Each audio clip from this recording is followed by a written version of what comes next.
Magic അവനിലേക്ക് സ്വാഗതം. സാധാരണയായി നമ്മളുടെ വീടുകളിലെല്ലാം തന്നെ രാവിലെ ബ്രേക്ക്ഫാസ്റ്റ് ഐറ്റംസ്, അതായത് പ്രാതലിനുള്ള കാര്യങ്ങൾ, പലതരം പലഹാരങ്ങൾ, അത് കഴിഞ്ഞ് ഉച്ചയ്ക്ക് വിഭവസമൃദ്ധമായ ഒരു ഭക്ഷണം, ഉച്ചയൂണ്, പിന്നെ രാത്രി ആയിക്കഴിഞ്ഞാൽ രാത്രി ഭക്ഷണം. അപ്പോൾ 3 നേരം പാചകമാണ് സാധാരണ ഒരു മലയാളിയുടെ, ഒരു ആവറേജ് മലയാളിയുടെ വീട്ടിലെ ഒരു രീതി. പക്ഷേ മറ്റ് സംസ്ഥാനങ്ങളിലേക്കോ അല്ലെങ്കിൽ മറ്റ് രാജ്യങ്ങളിലേക്കോ ഒക്കെ പോയി കഴിഞ്ഞാൽ നമ്മൾക്ക് ഇതിൽ നിന്നൊരു വ്യത്യാസം അറിയാൻ സാധിക്കും. പാചകം എന്ന് പറഞ്ഞാൽ അതൊരു വലിയൊരു ഹെവി ആയിട്ട് അല്ലെങ്കിൽ ഒരു 3 നേരത്തെ ഒരു ജോലിയായി മാറുന്നില്ല. കുറച്ചുകൂടി എളുപ്പത്തിൽ കാര്യങ്ങൾ നടത്തുന്ന ഒരു രീതിയാണ്. എങ്കിലും നമ്മൾക്ക് ഭക്ഷണത്തിന് കുറച്ച് കൂടുതൽ പ്രാധാന്യം നമ്മളെല്ലാവരും തന്നെ കൊടുക്കാറുണ്ട്. അപ്പോൾ ദിവസവും വീട്ടിൽ പലതരം വിഭവങ്ങൾ തയ്യാറാക്കുന്നു. അതുകൊണ്ട് തന്നെ രാവിലെ എല്ലാ ദിവസങ്ങളിലും നമുക്കിങ്ങനെ 3 നേരം ഭക്ഷണം തയ്യാറാക്കുന്ന കൂട്ടത്തിൽ വീട്ടമ്മയ്ക്ക് എപ്പോഴും ഒരു കൺഫ്യൂഷനാണ്. വ്യത്യസ്തമായ വിഭവങ്ങൾ തയ്യാറാക്കണ്ടേ? എല്ലാ ദിവസവും ഒരുപോലത്തെ ഭക്ഷണം അല്ലെങ്കിൽ ഒരേ രീതിയിലുള്ള എന്താ പറയുക, കറികളും വിഭവങ്ങളും ഒക്കെ ആയിക്കഴിഞ്ഞാൽ ഒരു മടുപ്പുണ്ടാവില്ലേ? അപ്പോൾ മാറി മാറി പലതരം വിഭവങ്ങൾ പരീക്ഷിക്കുക. അതുതന്നെയാണ് നമ്മൾക്ക് എല്ലാവർക്കും ഇഷ്ടം. അതുകൊണ്ട് തന്നെ എത്ര റെസിപ്പീസ് കിട്ടിയാലും മതിയാവാറുമില്ല. അപ്പോൾ പുതിയ പുതിയ പരീക്ഷണങ്ങൾ, പുതിയ പുതിയ വിഭവങ്ങൾ ഒക്കെ തയ്യാറാക്കാൻ മലയാളി വീട്ടമ്മമാർ എപ്പോഴും തയ്യാറാണ്. അപ്പോൾ നമ്മൾ ഇന്നൊരു എളുപ്പത്തിലുള്ളൊരു വിഭവമാണ് അതുകൊണ്ട് തന്നെ തയ്യാറാക്കുന്നത്. ഇതും ഇപ്പോൾ ചിക്കൻ തന്നെ പലതരം വിഭവങ്ങൾ നമ്മൾ പരീക്ഷിച്ച് കഴിഞ്ഞു മാജിക് അവനിലൂടെ. അപ്പോൾ ഇനിയും നമ്മൾ ചിക്കൻ കൊണ്ട് എത്രയോ വിഭവങ്ങൾ തയ്യാറാക്കാൻ ഇരിക്കുന്നു. അപ്പോൾ ഇന്നും നമ്മളൊരു ചിക്കൻ വിഭവം, പക്ഷേ ഇതൊരു സ്റ്റാർട്ടർ ഐറ്റമായിട്ട് ചെയ്യാം. ഒരു സൈഡ് ഡിഷായിട്ട് അല്ലെങ്കിൽ ഒരു മെയിൻ കോഴ്സ് ആയിട്ടോ ഒന്നും അല്ല നമ്മൾ ഈ ചിക്കൻ വിഭവം തയ്യാറാക്കുന്നത്. ഒരു സ്റ്റാർട്ടർ എന്ന് പറഞ്ഞാൽ എന്താണ്? തുടക്കത്തിൽ കഴിക്കാൻ പറ്റിയ, കുറിക്കാൻ പറ്റിയത്, അല്ലെങ്കിൽ ഒരു ആപ്പിറ്റൈസർ പോലെ, അല്ലെങ്കിൽ നമ്മളൊരു വലിയൊരു സദ്യ അല്ലെങ്കിൽ വലിയൊരു വിഭവസമൃദ്ധമായ ഒരു ഡിന്നറോ ലഞ്ചോ ഒക്കെ കഴിക്കുന്നതിന് മുന്നോടിയായിട്ട് ചെറുതായിട്ട് വിശപ്പടക്കാനുള്ള ഒരു സ്നാക്ക് ഐറ്റം പോലെ കഴിക്കുന്നതാണ് ഒരു സ്റ്റാർട്ടർ ഐറ്റം.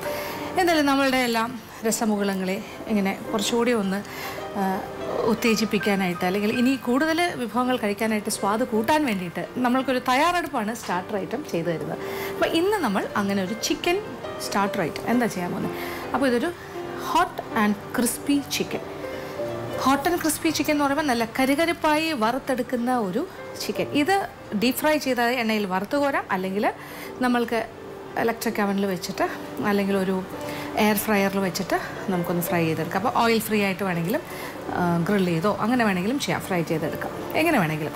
എന്തായാലും വളരെ എളുപ്പമാണ്. ഇതിന് പ്രധാനമായിട്ട് വേണ്ടത് ബോൺലെസ് ചിക്കനാണ്. അപ്പോൾ എല്ലില്ലാത്ത ചിക്കൻ്റെ കഷ്ണങ്ങൾ ഏറ്റവും എളുപ്പം കിട്ടുന്ന എവിടെയാണ്? ചിക്കൻ്റെ ബ്രസ്റ്റ് പീസ്, അതായത് നെഞ്ചിൻ്റെ ഭാഗമാണ് ചിക്കൻ്റെ. അത് അങ്ങനെ തന്നെ വാങ്ങാൻ കിട്ടും. അല്ലെങ്കിൽ കോഴി വാങ്ങുമ്പോൾ ആ ഭാഗം, കുറച്ച് എല്ലില്ലാത്ത ഭാഗങ്ങൾ മാറ്റി വയ്ക്കുക.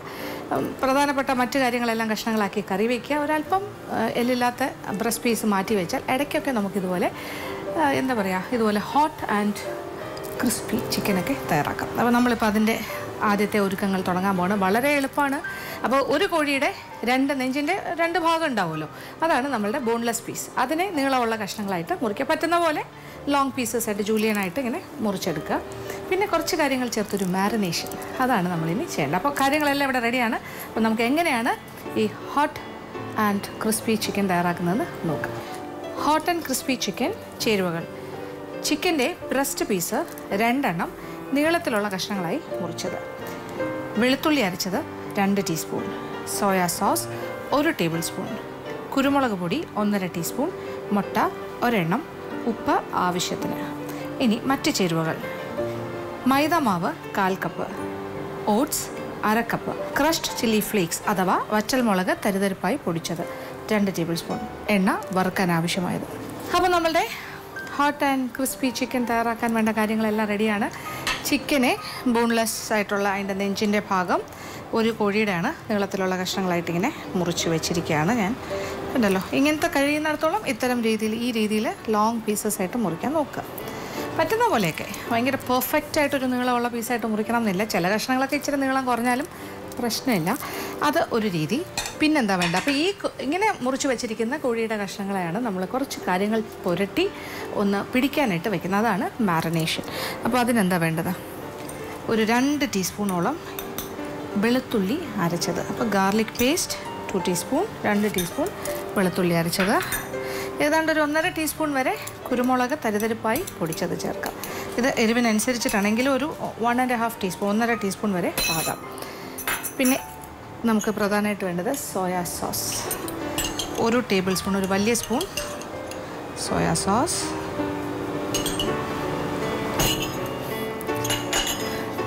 സോയാ സോസിൽ ഉപ്പുണ്ട്, അതുകൊണ്ട് തന്നെ ഉപ്പിടുമ്പോൾ കുറച്ചിട്ടാൽ മതി. പിന്നെ ഒരു മുട്ട,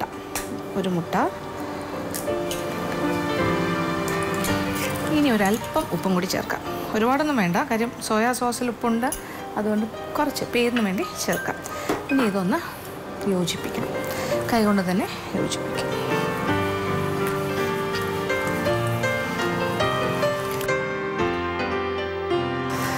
ഇനി ഇതിലേക്കാണ് നമ്മൾ ചിക്കൻ്റെ നന്നായിട്ട് യോജിപ്പിച്ചു. ഇനി ചിക്കൻ്റെ കഷ്ണങ്ങൾ, ഇത് ഒരു കോഴിയുടെ ബോൺലെസ് ആയിട്ടുള്ള ബ്രസ്റ്റ് പീസസ് ആണ് എടുത്തിരിക്കുന്നത്. കഴിയുന്നിടത്തോളം നീളമുള്ള കഷ്ണങ്ങളായിട്ട് മുറിച്ചിട്ടുണ്ട്. ഇതിപ്പോൾ കാണുമ്പോൾ കുറച്ച് വാട്ടറി ആയിട്ട് തോന്നില്ലേ, കുറച്ച് ലൂസായിട്ട്, അത് കുഴപ്പമില്ല, അതിലിങ്ങനെ മുങ്ങി കിടക്കട്ടെ. അപ്പോൾ ഇത് സാധാരണഗതിയിൽ ഒരു മാരിനേഷൻ എന്ന് പറഞ്ഞാൽ ഇത് പറ്റുമെങ്കിൽ ഇതൊരു ഓവർനൈറ്റ് മാരിനേഷൻ നല്ലതാണ്. ഓവർനൈറ്റ് എന്ന് പറയുമ്പോൾ ഇന്ന് രാത്രി ഇങ്ങനെ പുരട്ടി ഫ്രിഡ്ജിൻ്റെ താഴത്തെ തട്ടിൽ വയ്ക്കുന്നു പിറ്റേ ദിവസത്തേക്ക് വേണ്ടിയിട്ട്, അപ്പോൾ നന്നായിട്ട് പിടിച്ചിരിക്കും. അതല്ല എന്നുണ്ടെങ്കിൽ രാവിലെ ഒന്ന് മാരിനേഷൻ കാര്യങ്ങളെല്ലാം പുരട്ടി വയ്ക്കുക, നമ്മൾ വൈകുന്നേരത്തെ ഡിന്നറിൻ്റെ ആവശ്യത്തിന് ഉപയോഗിക്കാം. ഗസ്റ്റൊക്കെ വരുന്ന സമയത്തൊക്കെ നമുക്ക് ഉപയോഗിക്കാൻ പറ്റിയൊരു കാര്യമാണ്. അതല്ല വീട്ടിൽ സ്ഥിരമായിട്ട് കുട്ടികൾക്ക് വേണ്ടിയിട്ട് നമുക്ക് തയ്യാറാക്കി കൊടുക്കാം. അപ്പോൾ ഇതിങ്ങനെ മാരിനേറ്റ് ചെയ്ത് ഫ്രിഡ്ജിൽ വെച്ചിരുന്നാൽ മതി. ആവശ്യാനുസരണം എടുത്തിട്ട് അത് കോട്ടിങ് കൊടുത്തിട്ട് വറുത്തെടുത്താൽ മതിയല്ലോ, അങ്ങനെയും ആകാം. അപ്പോൾ എങ്ങനെയാണെങ്കിലും ചെയ്യാം. ഇപ്പോൾ എന്തായാലും നമ്മൾക്കൊരു മിനിമം ഒരു 10-20 മിനിറ്റെങ്കിലും മാരിനേറ്റ് ചെയ്യണം. അപ്പോൾ ഇതൊരു സൈഡിലിരിക്കട്ടെ, ബാക്കി കാര്യങ്ങളെല്ലാം നമുക്ക് കാണാം. ഇനി ഈ സമയം കൊണ്ട് നമുക്ക് എണ്ണ ചൂടാക്കാനായിട്ട് വയ്ക്കാം. അപ്പോൾ അടുപ്പ് കത്തിച്ചിട്ട് ഒരു ഫ്രൈയിങ് പാൻ അടുപ്പിലേക്ക് വയ്ക്കുക. എന്നിട്ട് ഏതെങ്കിലും തരം റിഫൈൻഡ് ഓയിൽ, ഇനി അതല്ല കുറച്ചുകൂടി ഹെൽത്തി ആയിട്ടുള്ളൊരു എണ്ണ വേണമെന്നുണ്ടെങ്കിൽ ഒലിവ് ഓയിൽ വേണമെങ്കിൽ നമുക്കിത് വറുത്തെടുക്കാം, എങ്ങനെയാണെങ്കിലും. അപ്പോൾ വറുക്കാൻ ആവശ്യമായ എണ്ണ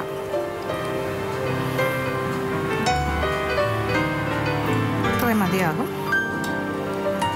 ഇത് കുറച്ച് പരന്നൊരു ഫ്രൈയിങ് പാനാണ്, അതുകൊണ്ടിങ്ങനെ ഈ രീതിയിൽ നമുക്ക് വറുത്തെടുക്കാൻ എളുപ്പമായിരിക്കും. അപ്പോൾ എണ്ണ ഇത്ര മതി, ചെറിയ തീയിലേക്ക് മാറ്റും. ഈ സമയം കൊണ്ട് നമുക്ക് ബാക്കി കാര്യങ്ങൾ ചെയ്യാം. അപ്പോൾ നമ്മുടെ ഈ ഹോട്ട് ആൻഡ് ക്രിസ്പി ചിക്കൻ ഒരു ക്രിസ്പിനെസ് തരുന്നതിനാണ് ഈ ഒരു കോട്ടിങ് കൊടുക്കുന്നത്. അതിനെന്താണ് അത് പൊതിയാനുള്ള കാര്യമാണ്. പൊതിയാനായിട്ട് ഒന്ന് നമ്മൾ ഓട്സ്, സാധാരണ ഓട്സ് എന്ന് പറഞ്ഞാൽ നല്ലതാണ് ആരോഗ്യത്തിന്. ഓട്സ് ഏതാണ്ട് ഒരു 1/2 കപ്പ് എടുക്കാം. അതിൻ്റെ നേർ പകുതി എത്ര വരും? 1/4 കപ്പ്. ആ 1/4 കപ്പ് മൈദ മാവ്. ഇതെല്ലാം ഞാൻ അളന്ന് വെച്ചിരിക്കുവാണ്, അതുകൊണ്ട് ഞാൻ പ്രത്യേകിച്ച് വീണ്ടും അളക്കുന്നില്ല. അപ്പോൾ ഓട്സ് 1/2 കപ്പാണെങ്കിൽ മൈദ മാവ് 1/4 കപ്പ്, നേരെ പകുതി എടുക്കുന്നു. പിന്നെ നമുക്ക് വേണ്ടത് chilli flakes. Red chilli flakes എന്ന് പറഞ്ഞാൽ തരിതരിപ്പായിട്ട് പൊടിച്ച വറ്റൽ മുളക് തരി. അത് ആവശ്യാനുസരണമാണ്, ശരിക്കും പറഞ്ഞാൽ എരിവിനനുസരിച്ചിട്ട് ഏതാണ്ട് ഒരു 2 ടേബിൾ സ്പൂണോളം ചേർക്കും. അതല്ലെങ്കിൽ 3 ആയാലും കുഴപ്പമില്ല, നോക്കാം. പിന്നെ ഇതിന് ഈ പുറമേ വരുന്ന കാര്യമാണിത്, ഇതിൻ്റെ ഔട്ടർ കോട്ടിംഗ് ആണല്ലോ, അതിന് ഉപ്പ് കുറവായിരിക്കും. കാര്യം അകത്ത് എന്തായാലും ഉപ്പുണ്ട്, എങ്കിലും പുറമേ ഒരു അല്പം ഉപ്പൊക്കെ വേണ്ടേ, അതിനായിട്ട് ഒരല്പം ഉപ്പും കൂടി ചേർക്കാം, കുറച്ച് ഉപ്പ്.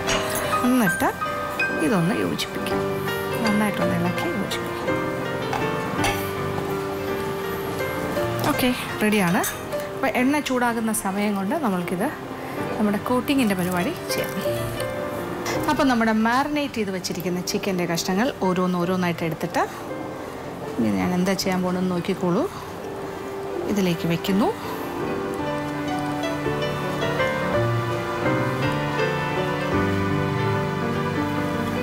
എന്നിട്ട് ഒരു ചെറിയ കോട്ടിങ് കൊടുക്കും. ഇങ്ങനെ കാര്യം നല്ല ഈർപ്പമുണ്ടല്ലോ, ആ സോസിൽ കിടന്ന് ഇങ്ങനെ നല്ല ഈർപ്പത്തിലാണ് ഇരിക്കുന്നത്. ആദ്യം ഇങ്ങനെ മാറ്റാം, എന്നിട്ട് രണ്ടാമതൊരു പ്രസ്സിങ്ങും കൂടി കൊടുക്കാം.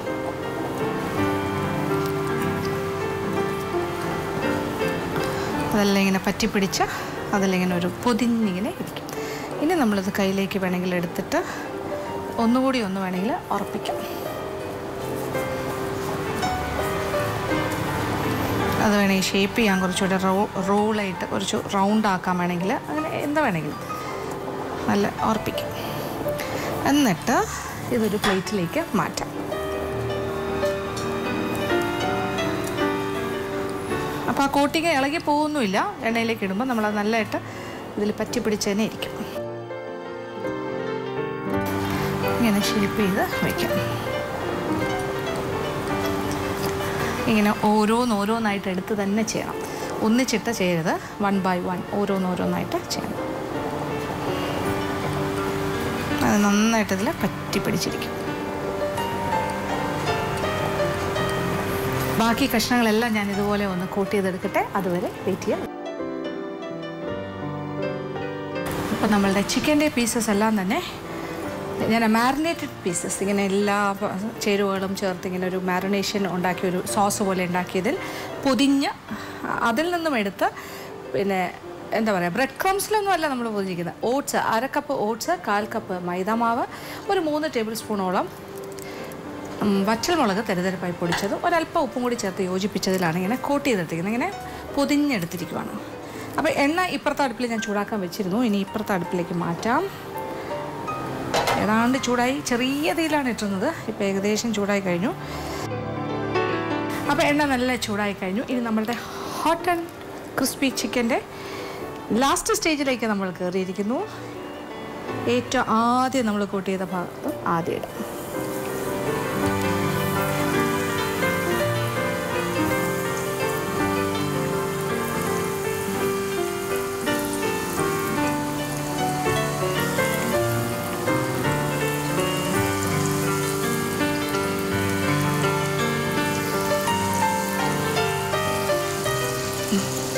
ഓക്കെ, അപ്പോൾ നമുക്ക് 2 പ്രാവശ്യമായിട്ടിട്ട് വറുത്തെടുക്കാം. അപ്പോൾ ഫസ്റ്റ് ലോട്ട് ഇട്ട് കഴിഞ്ഞു. ഇനി ഒന്നുമില്ല, അത് കിടന്ന് നന്നായിട്ടൊന്ന് വെന്ത് മൊരിഞ്ഞ് ഇപ്പം തന്നെ നല്ലൊരു മണമൊക്കെ വന്നു തുടങ്ങി. ഈ ചിക്കനും ഈ മാരിനേറ്റഡ് ചിക്കനും അതിൻ്റെ പൊതിഞ്ഞിരിക്കുന്ന ആ ഭാഗവും എല്ലാം കൂടി ചേർന്ന് എണ്ണയിലിങ്ങനെ വെന്ത് മൂത്ത് വരുന്നൊരു മണം. എന്തായാലും മണം വന്നു തുടങ്ങിയിട്ടുണ്ട്. ഇത് കൂടുകയേ ഉള്ളൂ. അപ്പോൾ എന്തായാലും പാകത്തിനൊന്നാകട്ടെ. ഇടയ്ക്ക് നമ്മളിങ്ങനെ ഒന്ന് ചെറുതായിട്ട് ഒന്ന് സെറ്റായി വരട്ടെ. അത് കഴിഞ്ഞിട്ട് നമുക്കൊന്ന് ഇളക്കി കൊടുക്കണം ഇടയ്ക്ക്. ഇപ്പോൾ നമ്മളുടെ ചിക്കൻ പീസസ് എല്ലാം പാകത്തിന് മൂത്ത് ഒരു കരികരിപ്പായിട്ട് ഒരു ഗോൾഡൻ ബ്രൗൺ കളറായി മാറിക്കഴിഞ്ഞു. നല്ലൊരു മണം. ഇനി നമ്മളിത് എണ്ണയിൽ നിന്ന് മാറ്റിയാൽ മാത്രം മതി. പാകത്തിന് വെന്തിട്ടുണ്ട്. എല്ലാ കാര്യങ്ങളും കറക്റ്റായിട്ട് കിട്ടിയിട്ടുണ്ട്.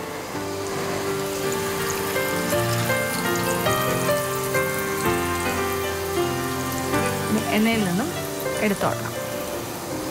ഇത് എണ്ണയൊന്നും കുടിക്കില്ല, ഒന്നും പേടിക്കണ്ട. അപ്പോൾ പാകത്തിന് മൂത്തു എന്നെങ്ങനെയാണ് മനസ്സിലാക്കുന്നത്? നമ്മളിങ്ങനെ പാത്രത്തിലേക്ക് ഇടുമ്പോൾ ഒരു ചെറിയ ശബ്ദം കേൾക്കും. ചിപ്സൊക്കെ വറുത്തിടുന്ന പോലെയാണ്.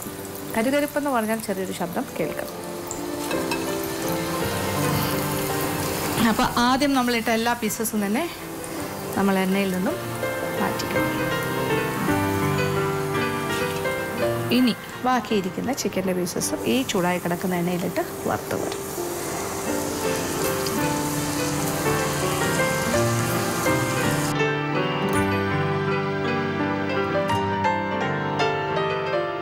അപ്പോൾ നമ്മൾ രണ്ടാമതിട്ട ചിക്കൻ്റെ പീസസും എല്ലാം പാകത്തിന് മൂത്തിട്ടുണ്ട്. അപ്പോൾ ഇതിൽ വളരെയധികം ശ്രദ്ധിക്കേണ്ട, അല്ലെങ്കിൽ പ്രത്യേകം ശ്രദ്ധിക്കേണ്ട കാര്യം എന്ന് പറഞ്ഞാൽ നമ്മൾ നല്ല ചൂടായി കഴിഞ്ഞിട്ട് എണ്ണ നല്ല ചൂടായിട്ട് മാത്രം ചിക്കൻ്റെ പീസസ് ഇട്ട് കൊടുക്കുക.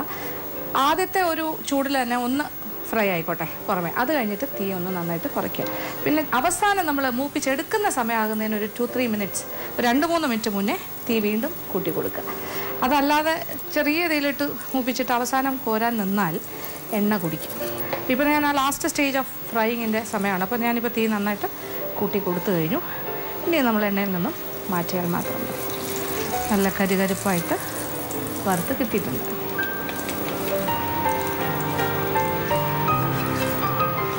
പിന്നെ വേറൊരു പ്രശ്നം, ഒരു ഇടത്തരം തീയിലിട്ടിട്ട് പിന്നെ ചെറിയ തീയിലിട്ടിട്ടാണ് നമ്മൾ കോരി എടുക്കുന്നതെങ്കിൽ അകത്ത് എണ്ണ നന്നായിട്ട് കുടിച്ചിരിക്കുകയും. അപ്പോൾ അതൊക്കെ ഈ ചൂട് ക്രമീകരിക്കുക, എണ്ണയുടെ ചൂട് ക്രമീകരിക്കുന്നതിലാണ് ഒരു പ്രോഡക്റ്റ് അല്ലെങ്കിൽ ഒരു വിഭവം നമ്മൾ കറക്റ്റ് പാകമായിട്ട് മൂപ്പിച്ചെടുക്കുന്നതിൻ്റെ വിജയം.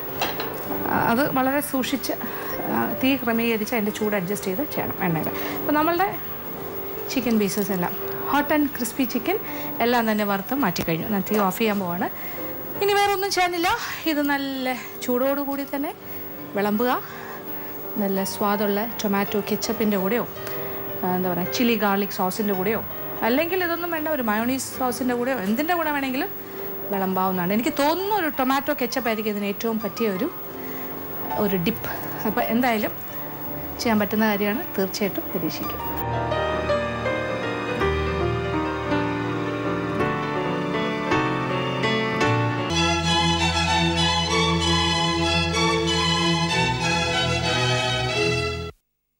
ഇനി അടുത്തതായി മാജിക് അവൻ്റെ second recipe of the week. ഈ ആഴ്ചത്തെ സെക്കൻഡ് റെസിപ്പി ഒരു ഹെൽത്തി ആയിട്ടുള്ളൊരു റെസിപ്പിയാണ്.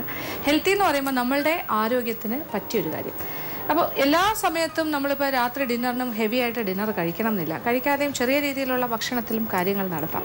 പിന്നെ ഒരു ദിവസം മുഴുവൻ ഒരു പക്ഷേ രാവിലെ ബ്രേക്ക്ഫാസ്റ്റ് കഴിക്കുന്നതിന് പകരം ചില കാര്യങ്ങളെല്ലാം ചേർത്തിട്ട് ഒരു എന്താ പറയുക, ഒരു സമീകൃതമായ രീതിയിലൊരു ഭക്ഷണം ഉണ്ടാക്കി കഴിച്ചാൽ അതും വളരെ നല്ലതാണ്. അപ്പോൾ ഒരു നേരത്തെ ഭക്ഷണം ഒരു പ്രധാനപ്പെട്ട ഒരു ഹെൽത്തി ഫുഡാക്കി മാറ്റിയാൽ നമുക്ക് ഒരുപാട് കാര്യങ്ങൾ ലാഭിക്കാം, നമ്മുടെ ആരോഗ്യം വളരെയധികം സൂക്ഷിക്കാൻ സാധിക്കും. അപ്പോൾ ഇത്രയും കാര്യം പറഞ്ഞപ്പോൾ എന്താ മനസ്സിലായത്? ഇത് സ്വാദിൻ്റെ കാര്യത്തിലല്ല, ഇത് ആരോഗ്യത്തിൻ്റെ കാര്യത്തിലാണ് മുന്നിട്ട് നിൽക്കുന്നത്. അപ്പോൾ ഈ ഒരു വിഭവം എന്ന് വെച്ചാൽ ഇതൊരു സ്മൂത്തിയാണ്. സ്മൂത്തി എന്ന് പറഞ്ഞാൽ എല്ലാം കൂടി ചേർന്നിട്ട് നമ്മളിങ്ങനെ അരച്ച് ഒരു കുറുകിയ പാകത്തിനാക്കി കുടിക്കുന്നൊരു കാര്യമാണ് സ്മൂത്തി.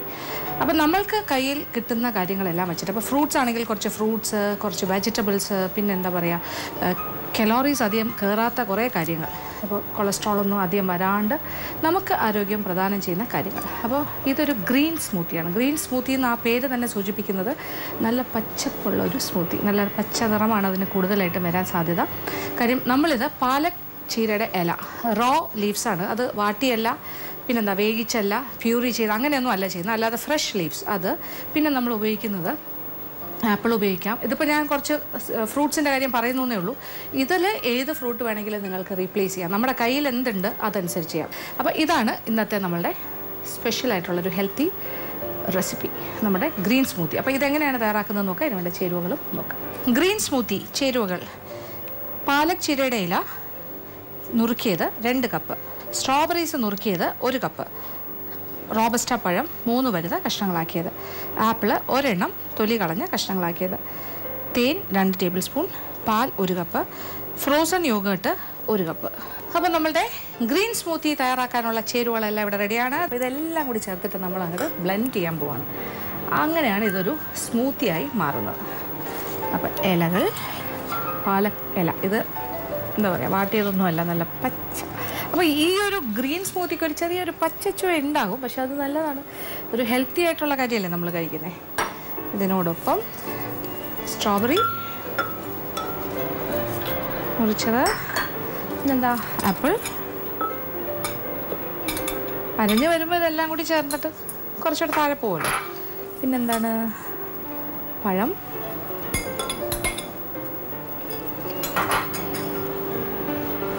പാലൊഴിക്കാം,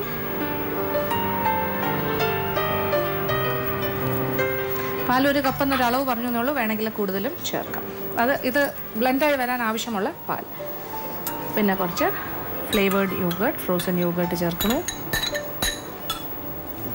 അത് ഓപ്ഷണലാണ്, വേണമെന്നില്ല, പക്ഷെ ഉണ്ടെങ്കിൽ നല്ലത്. പിന്നെ തേൻ, അതും എത്ര വേണം എന്നുള്ളത് നമുക്ക് തീരുമാനിക്കാം, 1 or 2 ടേബിൾ സ്പൂൺ. അധികം മധുരത്തിന് ഇതിൽ ഫോക്കസ് ഇല്ല, നമ്മൾ അധികം വേണ്ട. പക്ഷേ തേനെന്ന് പറഞ്ഞാലും എന്താണ്, ആരോഗ്യത്തിന് ഏറ്റവും നല്ല കാര്യമാണ്. അപ്പോൾ നല്ല മെഡിസിനൽ പ്രോപ്പർട്ടീസ് ഉള്ള കാര്യമാണ് തേൻ. അപ്പോൾ ഒന്നും തന്നെ മോശമല്ല, എല്ലാ കാര്യങ്ങളും നല്ലതാണ്.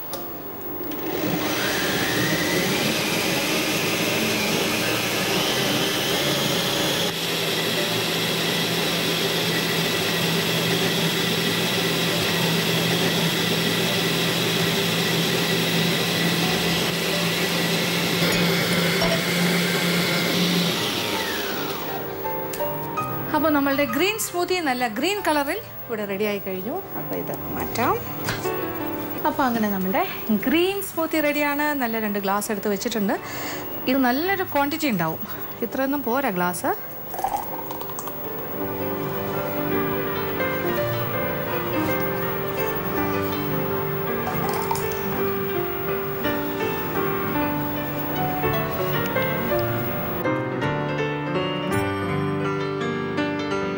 അങ്ങനെ നമ്മളുടെ ഹെൽത്തി ആയിട്ടുള്ള ഗ്രീൻ സ്മൂത്തി റെഡിയായി കഴിഞ്ഞു. അപ്പോൾ ഈ അളവിൽ നിന്നും നന്നായിട്ട് 2 പേർക്ക് കഴിക്കാനുള്ള സ്മൂത്തി കിട്ടും, മനസ്സിലായല്ലോ. അപ്പോൾ ഇതിൽ കൂടുതൽ എങ്ങനെ നമ്മൾ കഴിക്കാൻ പറ്റില്ല. അപ്പോൾ ഒരാൾക്ക് ശരിക്കും നന്നായിട്ട് കഴിക്കാനുള്ള 2 പേർക്കുള്ള ക്വാണ്ടിറ്റി ഉണ്ടാവും.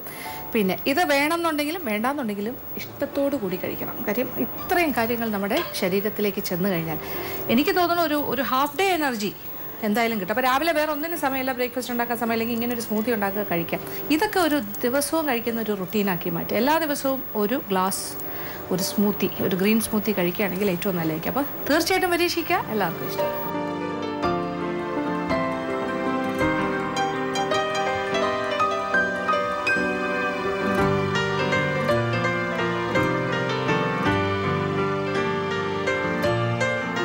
ഇന്നത്തെ എപ്പിസോഡിൽ കാണിച്ച 2 വിഭവങ്ങളും എല്ലാവർക്കും തന്നെ ഇഷ്ടപ്പെട്ടാണെന്ന് വിചാരിക്കുന്നു. ആദ്യം കാണിച്ചത് വളരെ എളുപ്പം ചെയ്യാൻ പറ്റിയ സ്റ്റാർട്ടർ ഐറ്റമാണ് ഹോട്ട് ആൻഡ് ക്രിസ്പി ചിക്കൻ. പരീക്ഷിക്കുക. രണ്ടാമത് കാണിച്ചതാണെങ്കിലും വളരെ എന്താ പറയുക ഹെൽത്തി ആയിട്ടുള്ളൊരു ഗ്രീൻ സ്മൂത്തിയാണ്. അതും തീർച്ചയായിട്ടും എല്ലാ ദിവസവും കഴിക്കാനായിട്ട് ശ്രമിക്കുക. ഉണ്ടാക്കുക, കഴിക്കുക, സ്വന്തമായിട്ട് കഴിക്കുക, വീട്ടിലെ മറ്റംഗങ്ങൾക്ക് കൊടുക്കുക. എല്ലാവർക്കും നല്ലതായിരിക്കും. എന്തായാലും ഈ 2 വിഭവങ്ങളും പരീക്ഷിക്കുക. ഇന്നത്തെ എപ്പിസോഡ് ഇവിടെ അവസാനിക്കുകയാണ്. വീണ്ടും പുതിയ വിഭവങ്ങളുമായി മാജിക് അവനിലൂടെ കാണാം.